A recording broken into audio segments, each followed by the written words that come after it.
بسم الله الرحمن الرحيم سأل سائل بعذاب واقع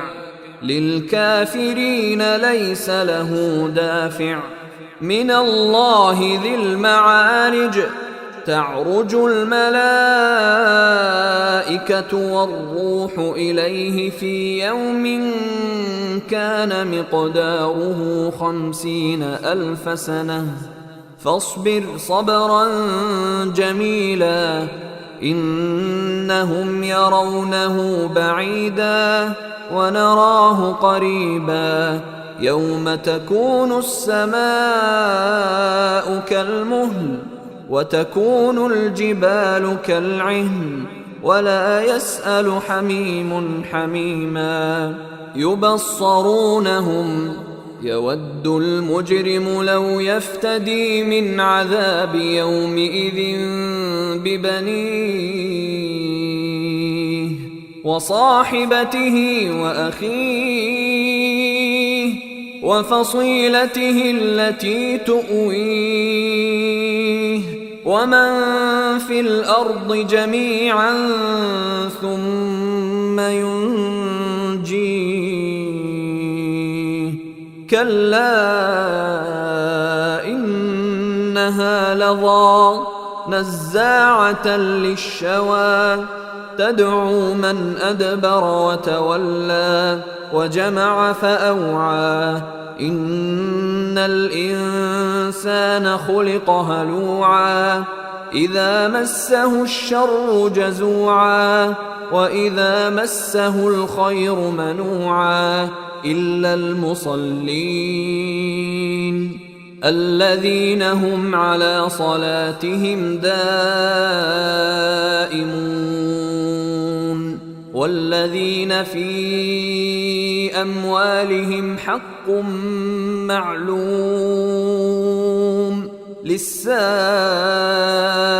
والمحروم والذين يصدقون بيوم الدين والذين هم من عذاب ربهم مشفقون إن عذاب ربهم غير مأمون والذين هم لفروجهم حافظون إلا على أزواجهم أو ما ملكت أيمانهم فإنهم غير ملومين فمن ابتغى وراء ذلك فأولئك هم العادون والذين هم لأماناتهم وعهدهم راعون والذين هم بشهاداتهم قائمون والذين هم على صلاتهم يحافظون أولئك في جنات مكرمون فما للذين كفروا قبلك مهطعين عن اليمين وعن الشمال عزين أيطمع كل امرئ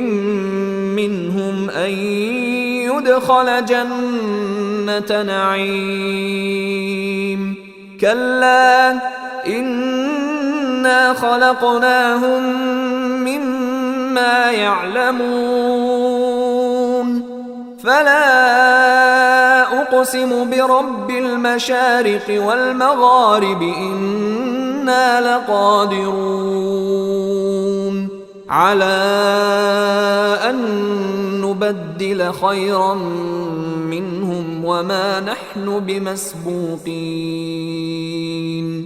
فذرهم يخوضوا ويلعبوا حتى يلاقوا يومهم الذي يوعدون